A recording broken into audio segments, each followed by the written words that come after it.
사랑의 아버지 하나님, 오늘 시간에도 주님께서 인도하심을 감사드리고 오늘도 말씀으로 저희들이 회복되는 은혜가 있게 하여 주옵소서. 예수님의 이름으로 기도드립니다.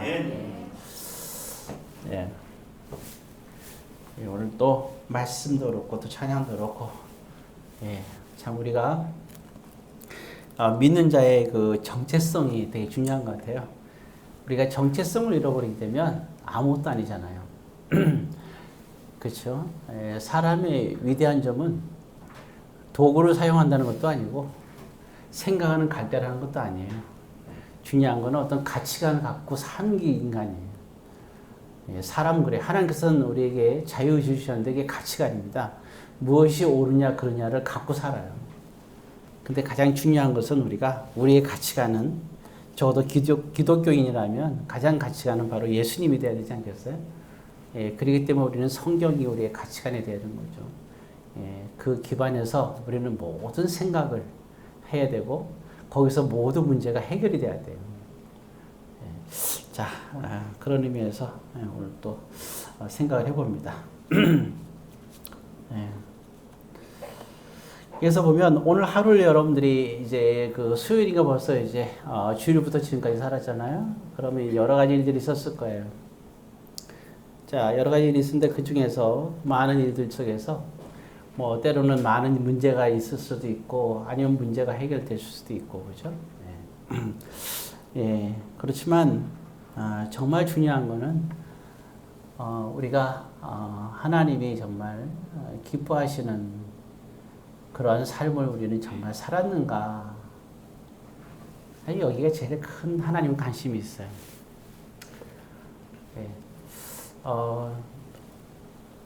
저는 그런 생각을 해요. 사도 바울이 그런 얘기를 했어요. 얘기할 때 결혼에 대한 소중성을 얘기를 했어요. 결혼에 대한 소중성 그리고 결혼을 해야 되는 정확한 이유도 말씀드려 했고 그죠? 그렇게 얘기를 했습니다. 그러나 한편은 또 사도 바울은 그런 얘기도 했어요. 결혼을 또한 하지 않는 게 더 낫다고도 얘기하기도 했어요. 그러면 결혼을 하지 말란 얘기가 아니라 결혼을 또 하란 얘기도 아니고 그럼 왜 그럼 그 얘기를 했을까? 왜 그랬을까? 왜 그러면 오늘날 우리 그 성경도 분명히 결혼에 대한 축복이 나오고 아담과 하나가 되게끔 하셨고 결혼에 대한 얘기에서 아내란 말까지 나오거든요. 그런데 왜 굳이 바울은 결혼을 하지 않는 게 더 낫다라고 굳이 얘기했을까? 그렇다고 해서 결혼하는 게 잘못됐다는 얘기가 아니잖아요. 그 이유는 한 가지. 결혼하는 사람들은 가족들 생각과 근심과 걱정, 그들의 기쁨을 연연하여서 하나님이 기뻐하신 삶을 살지 못한다는 거예요. 하나님이 기뻐하는 삶을 하나님이 기뻐하는 눈치를 보는 게 아니라 가족이 기뻐하는 눈치를 봐요. 그래서 오히려 결혼하지 않는 게 더 낫다고 얘기를 한 거예요. 가장 좋은 것은 결혼을 아름답게 하고 그리고 부부가 정말 그런 게 있잖아요. 그러니까 내가 저 사람에게 맞추고 저 사람이 나에게 맞추는 거는 불행한 거예요. 그거는 그냥 꼭두각시의 삶에 불과한 거예요. 깊은 의미에서 안 그래? 근데 하나가 된 게 한 몸이라는 게 그런 게 아니잖아요. 한 몸은 뭔가 하나의 정착점에서 합쳐지는 게 있어야 돼요. 그 합쳐지는 게 어디겠어요? 우리가 합쳐야 될 것은 하나님 중심의 두 부부가 하나로 합쳐져야 되는 거죠. 그러면 남편이 하나님께 기뻐하시는 삶을 정말 살 때 아내는 기뻐해야 되는 거고 아내가 하나님께 기뻐하는 삶을 살 때 남편은 기뻐해야 되는 거죠. 그게 하나예요. 그래서 하나가 됐다. 그래서 그거는 크게 볼 때 두 가지를 얘기하는 거예요. 아담과 하나 됐다는 건 영적인 하나됨을 말하는 거예요. 영적인 하나됨. 그게 가장 중요한 거죠. 그래서 이방 여인과 결혼하지 말라는 게 그거예요. 이방 여인들은 자기가 기뻐하는 일만 하기를 원하잖아요. 남편들이 자기가 기뻐하는 일만 하기를 원해요. 솔로몬이 이방 여인을 아내로 삼아갖고 눈치 보다가 그 여인들 기쁘게 하다 보니까 하나님으로부터 멀어지게 되잖아요. 예, 그러한 부분들을 우리가 생각해 볼 수가 있어요. 가족도 마찬가지예요. 아니, 마리아가 얼마나 예수님 때문에 그래도 어쨌든 간에 예수님도 하나님이지만 마리아가 인간으로서 배에서 그 해산의 고통까지 있고 그 얼마나 자랄 때 골치 아팠어요. 평범한 아이도 골치 아픈데 천재가 태어나면 얼마나 부모가 골치 아파요. 근데 하나님이란 말이에요. 예수님은 얼마나 골치 아파요. 아마 애를 100명을 키우는 것보다 더 힘들었을 거예요. 저는 그렇게 생각해요. 제가 만약에 하나님을 이렇게 어린아이로서 만약에 인간적으로 키운다면 야, 이건 뭐 사역 중에서 제일 무시무시한 사역이 아닐까 생각해요. 마리아는 그런 일을 한 거예요. 근데 마리아가 찾아왔어요. 그럼에도 마리아가 찾아에 불구하고 예수님께 뭐라 했어요? 누가 내 모친이냐고 얘기하잖아요. 야, 그렇게 서운하게 얘기할 수 있을까요? 왜? 마리아가 진정한 하나님의 고백한 동정녀로서 예수님을 탄생하게끔 한 그걸 받아들인 마리아라면, 그런 신앙 고백이라면 예수님이 하나님을 기쁘시게 하는 그 행위가 마리아로서 그게 기뻐야 되는 거죠. 그 예수님이 그걸 확신하고 있었던 거예요. 적어도 동정녀로서 정말 요셉하고 그죠? 거의 이제 다 약혼한 사이잖아요. 약혼은 결혼이에요, 그 시대는. 그런데 동정녀로서 아이를 가지니까 가져야 되는 것을 받아들인 거예요, 신앙적으로. 이건 생명을 걸고 하는 거예요. 그렇게 받아들인 마리아, 육신의 어머니를 믿는 거죠. 비록 그때는 서운할지 모르지만, 그렇지만 정말 하나님이 기뻐하시는 말을 하잖아요. 아버지의 뜻대로 행하는 자라야 나의 모친 형제다. 이 말을 하잖아요. 마리아는 이 말을 듣고 마음을 고쳐먹었겠죠, 당연히. 예, 참 어쨌든 그런 부분에서 정말 우리가 다시 돌아와서 우리의 가치관이 나는 어떤 것을 갖고 있느냐가 중요한 거예요. 사도 바울은 아주 명확했어요. 예수님처럼. 여러분들이나 저나 마찬가지예요. 우리의 가치관은 정말 어디 있느냐? 예수님께 있어야 되는 거고 성경에 있어야 되는 거예요. 우리가 그 초심을 잃으면 안 되잖아요. 안 그래요? 결혼이라는 것도 누가 시킨 거라 해서 하나님께서 맺어지겠다 그랬잖아요. 그러면 우리가 누구에게 잘 보여야 돼요? 하나님께 잘 보여야죠. 우리가 먹을 양식이 있다면 누가 주셨어요? 하나님께 주셨잖아요. 그럼 우리가 뭐예요? 이제는 먹을 양식 걱정하지 말고 하나님을 기뻐하기 위한 삶을 살아야 되는 거 아니에요. 그러니까 우리는 부수적인 일에 지금 어쩌다 보면 우리가 얽매여 사는 거예요. 누구의 눈치를 보는지도 모르겠어요. 세상 사람 눈치 보고, 세상 사람 눈치보다 망한 사람이 사울왕이에요. 백성들 눈치 보다가.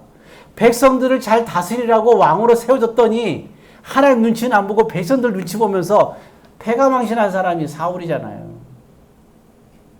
다윗은 언제나 범죄를 하긴 했어도 늘 항상 하나님의 눈치를 본 사람이에요.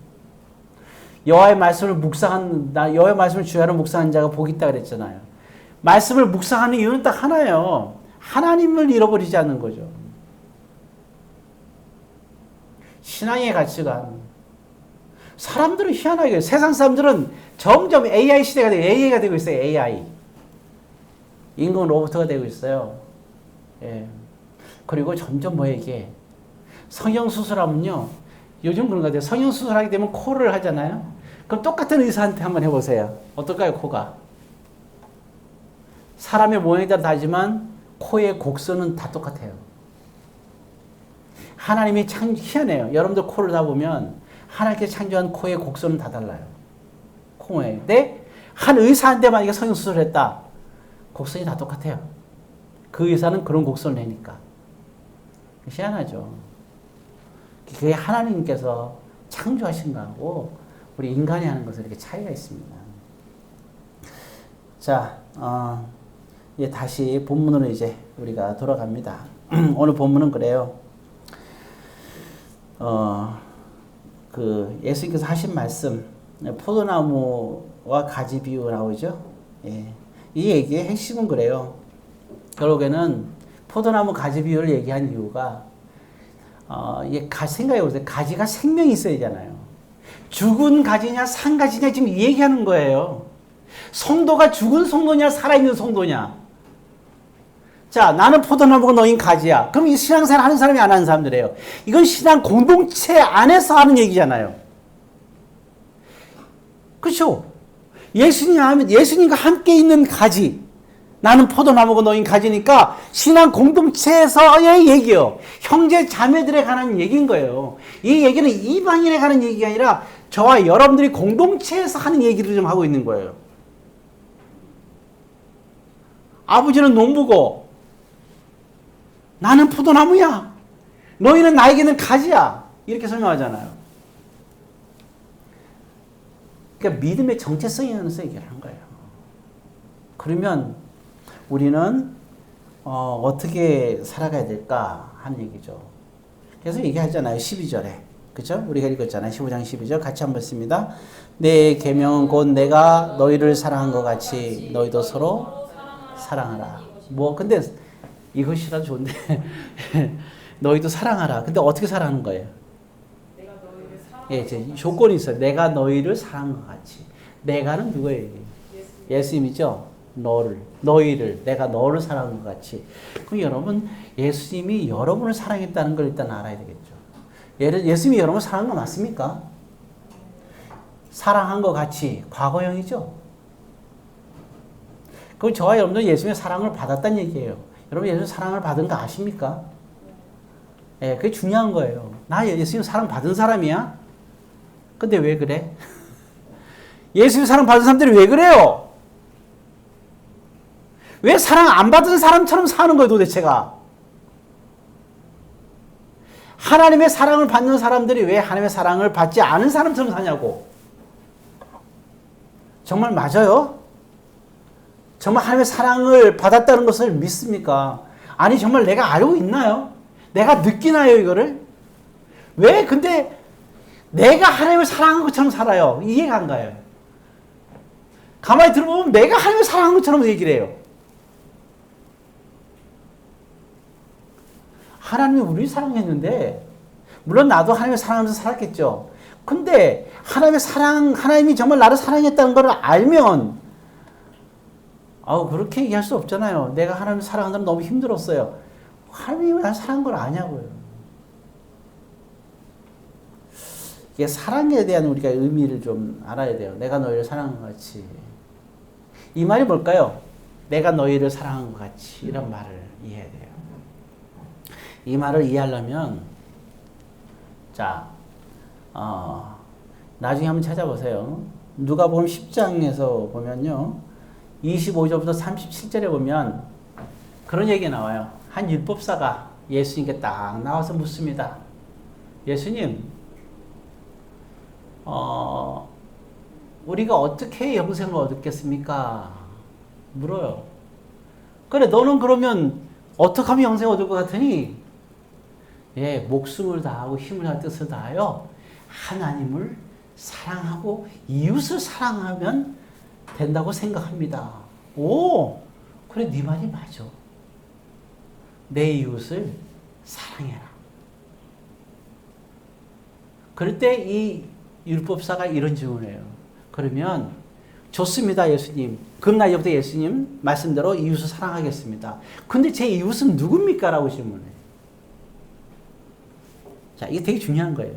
자, 나는 지금 준비가 돼 있어. 이웃을 사랑할 준비가 돼 있는데 그 이웃이 누굽니까? 라고 질문해요. 근데 이때 얘기하는 얘기가 뭐냐면 바로 사마리아 사람의 비유가 여기서 나오는 거예요. 예, 강도 많아서 겁 안 죽어가는 사람이 있는데 제사장이 지나가고 레위인이 지나가고 또 한 사람 사마리아 사람이 지나간다. 자, 생각해 보세요. 이웃이 누굽니까? 분명히 물어봤죠. 이웃이 누구냐? 그럼 여러분들은 누구 입장에서 이웃을 생각하겠어요? 이게 되게 중요한 거예요. 보통 우리는 생각할 때, 이웃을 생각할 때 내 중심으로 생각해요. 안 그래요? 내 중심으로. 나한테 어떻게 하는 사람이 내 이웃이 돼야 되는 거예요. 나한테 이웃의 자격을 갖추는 사람이 내 이웃이 돼야 되는 거잖아요. 그렇게 생각 안 해? 나의 진정한 친구가 누구냐? 그거는 뭐예요? 너가 나한테 진지한 친구가 될 자격을 보여줘봐. 그럼 난 너를 진지한 친구로 삼을 수 있어. 그거 아니에요? 그러니까 중심이 누구야? 항상 내가 중심이야. 내가 다 어디든지 중심이 돼야 돼. 늘 중심이 되는 거예요. 내가. 제가 좋아하는 대학까지 노래 중에 내가가 있어요. 이 세상에 기쁜 꿈이 있어요. 아득한 사랑 눈 내림. 내가가 있어요. 내가. 예, 정말 이게 맞아요. 세상 사람들은 다 내가예요. 내가. 네가 그러지 않은데 다 공감해요. 야, 제가 저러는데 내가 어떻게 나의 친구가 될 수 있어? 그 사람들 고개 끄덕 그때 그래 맞아. 그럼 너의 친구가 될 자격이 없어라고 얘기를 합니다. 그가 그렇게 하는데 어떻게? 라는 얘기를 해요. 그럼 다 공감해요. 그래 맞아. 라고 합니다. 다 그래요. 어떤 사람이 어떤 행동을 하면 항상 얘기하잖아요. 자기의 기준을 가지고 얘기해요. 어떤 사람이 잘못을 저질렀어요. 그럼 얘기하는 거예요. 미리암 입장에서도 모세가 잘못하면 누구 입장에서? 미리암은 자기 입장에서 얘기하는 거예요. 너는 왜 그따군 식으로 행동하느냐라고 얘기해요. 누가? 미리암이. 그렇잖아요. 당장 내려오라고. 누구 중심에서? 내 중심에서. 항상 우리는 내 중심이에요. 이웃도 내 중심에서 나한테 맞아야 넌 나의 이웃이 되는 거예요. 이게 다 달라요. 그런데 예수님은 항상 모든 말에 중심에 누가 있어요?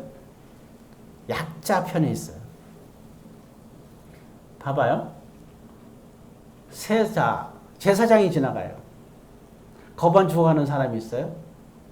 그럼 사람들 생각해요. 제사장이 그러면 이웃이 누구냐 할 때 누구를 중심으로 물어봐요? 제사장 중심으로 물어봐요.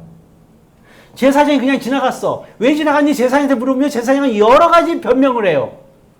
그래 그럴 수 있구나라고 생각합니다. 그래서 세상 사람들 생각해. 누구 중심으로 얘기하는 거예요? 제사장 중심이에요. 그렇죠? 레위인이 지나가요.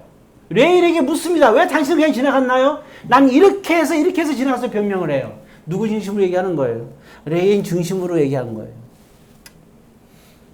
당연해요. 아무 문제 없어요. 이 사세 법적으로도 걸릴 게 아무것도 없어요. 안 그래요? 죽어가는데 지나갔어. 법적으로 문제돼요? 아무 하자가 없어요. 그리고 죽은 시체를 만지면 부정하다 그랬잖아요. 죽어가니까 만지다가 죽을까봐. 죽으면 내가 부정해지니까 난 만질 수가 없어. 자기 남들 변명이 얼마든지 있어요. 이거 누구 중심이에요? 제사장과 레위인 중심이에요.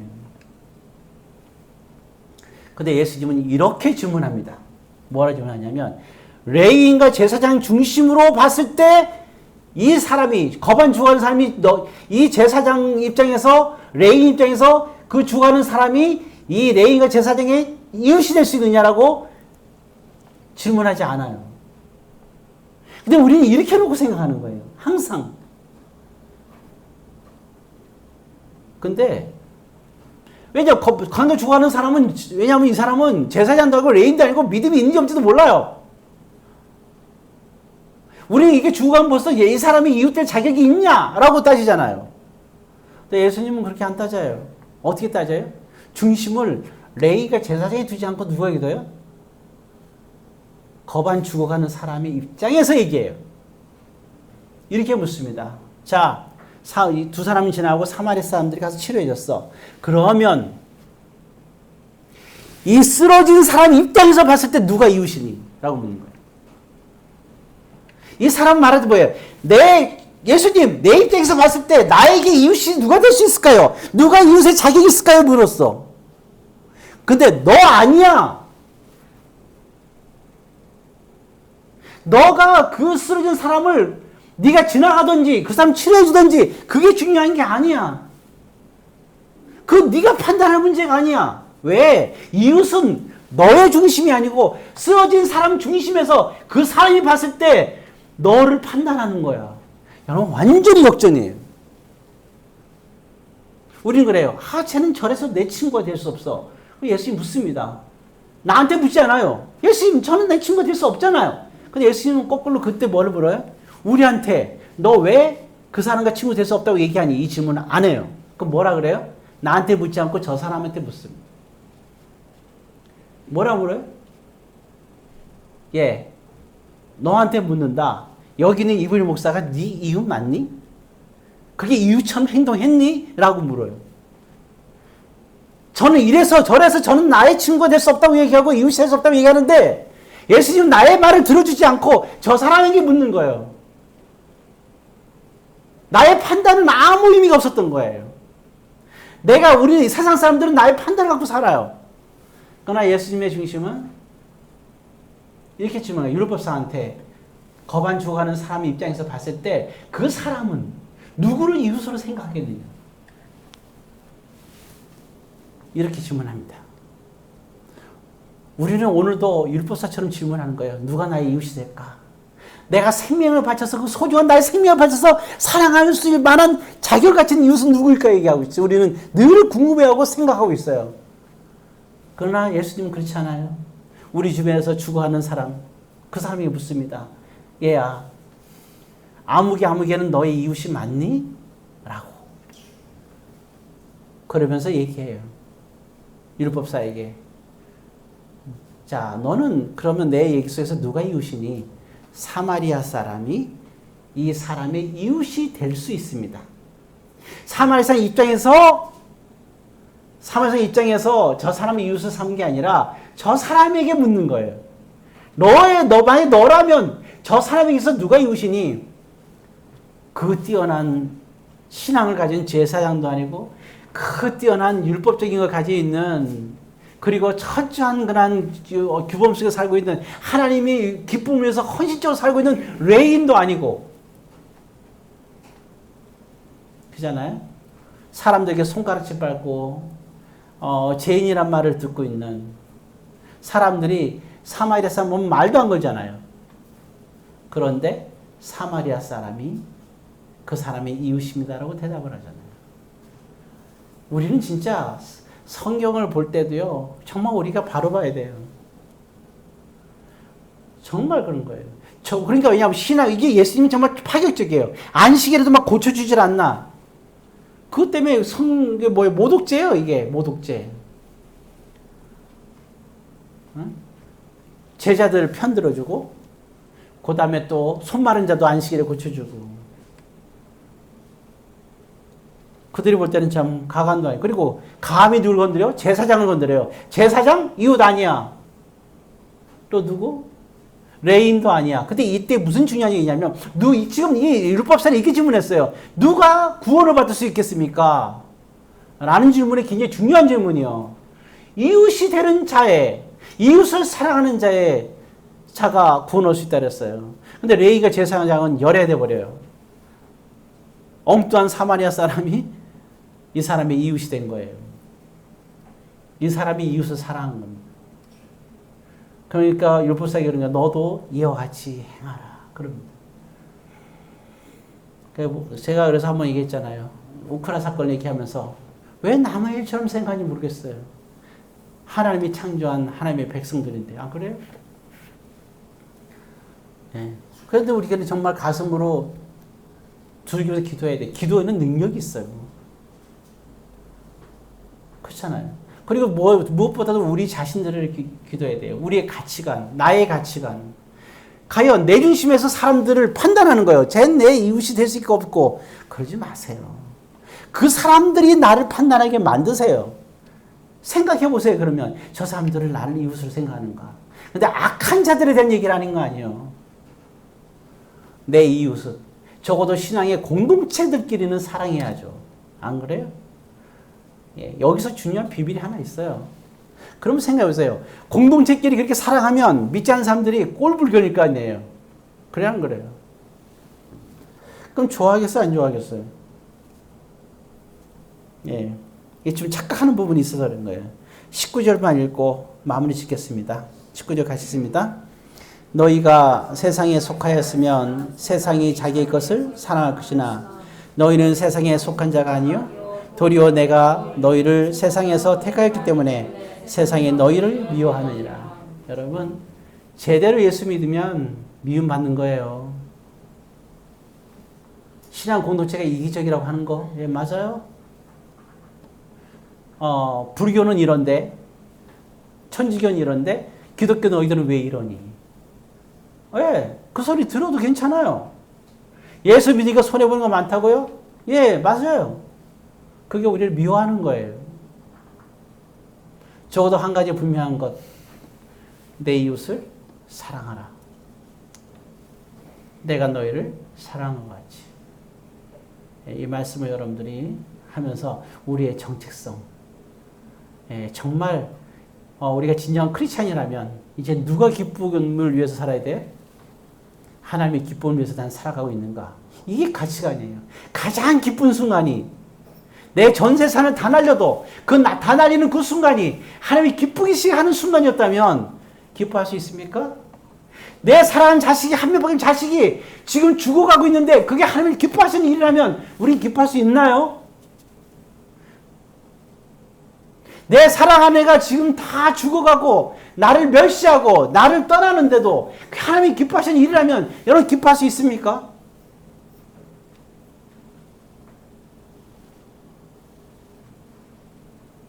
하나님이 세상적으로 스트레스 받을지 모르지만 하나님이 기뻐한다면 기뻐할 수 있는 적어도 그 자존심, 정체성, 가치관을 갖고 우리는 살아야 되지 않겠어요? 그게 크리스찬입니다. 그러면 담대하세요. 그리고 그런 사람이 기독교인, 크리스찬 이것을 잊지 않기를 바랍니다. 기도하겠습니다.